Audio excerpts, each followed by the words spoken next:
இன்றைக்கு இவிஎம் மெஷின்களிலே தவறுகள் செய்யலாம் என்பது நிரூபிக்கப்பட்டிருக்கிறது.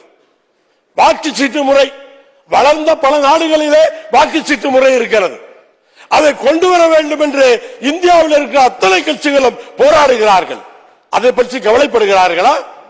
அந்த மெஷினில் தவறு செய்யலாம் என்று நிரூபிக்கப்பட்ட பின்னாலும் நாங்கள் அப்படித்தான் இருப்போம். அது சர்வாதிகார போக்கு இல்லையா? இப்படிப்பட்டவர்கள் கொண்டு வருகிற எந்த ஒரு முடிவாக இருந்தாலும் அது கண்டிப்பாக நாட்டினுடைய ஜனநாயகத்திற்கு ஒரு பாதிப்பாக இருக்கும் என்பதைத்தான் நாம் அழுத்தமாக இங்கே புரிந்து கொள்ள வேண்டிய அவசியம் இருக்கிறது.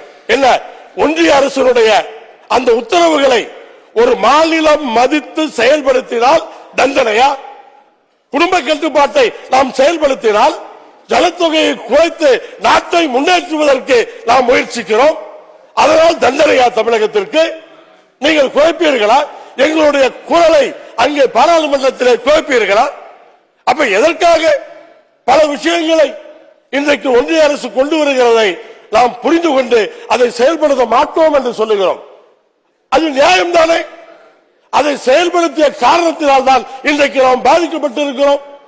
அதை புரிந்து கொண்டு இன்றைக்கு தொகுதி மறுவரையறை ஜனத்தொகை அடிப்படையிலே செய்யக்கூடாது என்பது எவ்வளவு நியாயமான வாதம் என்பதை நாம் புரிந்து கொள்ள வேண்டும். இன்றைக்கு தலைமுறையாக அவிநாசி, தாராபுரம், கங்கவல்லி இப்படி பல சட்டமன்ற தொகுதிகள் தலைமுறையாக தனி தொகுதிகளாகவே இருக்கின்றன.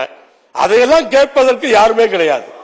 ஆனால் மாநில உரிமைகளை முடிப்பதற்காக, கெடுப்பதற்காக அத்தனை முயற்சிகளையும் ஒன்றிய அரசிலே இன்றைக்கு செய்து கொண்டிருக்கிறார்கள். அப்ப நோக்கம் என்ன?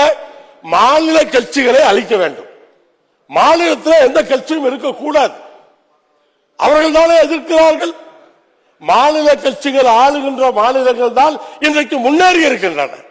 அது நிரூபிக்கப்பட்டிருக்கிறது. தமிழகத்துடைய முன்னேற்றம் வேற எந்த மாநிலத்தில் இருக்கிறது? அதையெல்லாம் புரிந்து கொண்டு மாநில கட்சிகளை அழிக்கின்ற முயற்சியாக இப்படிப்பட்ட முடிவுகளை ஒன்றிய அரசு இன்றைக்கு எடுத்துக் கொண்டிருக்கிறது. கடைசியாக ஒன்று, அதாவது இந்தியாவினுடைய ஒருமைப்பாட்டுக்கு தீங்கு விளைவிக்கின்ற அந்த முயற்சியை இன்றைக்கு ஒன்றிய அரசு செய்து கொண்டிருக்கிறது. தேச ஒற்றுமைக்கு தீங்கு விளைவிக்கக்கூடிய அந்த தீமையாக இப்படிப்பட்ட முயற்சிகளை செய்கிறார்கள். அதை எதிர்க்க வேண்டியது நம்முடைய கடமை. மாண்புமிகு முதலமைச்சர் அவர்கள் கொண்டு வந்திருக்கிற இந்த 2 தீர்மானங்களையும் நாங்கள் கொங்கு நாடு மக்கள் தேசிய கட்சியின் சார்பிலே வரவேற்கிறோம், ஆதரிக்கிறோம். நன்றி, வணக்கம்.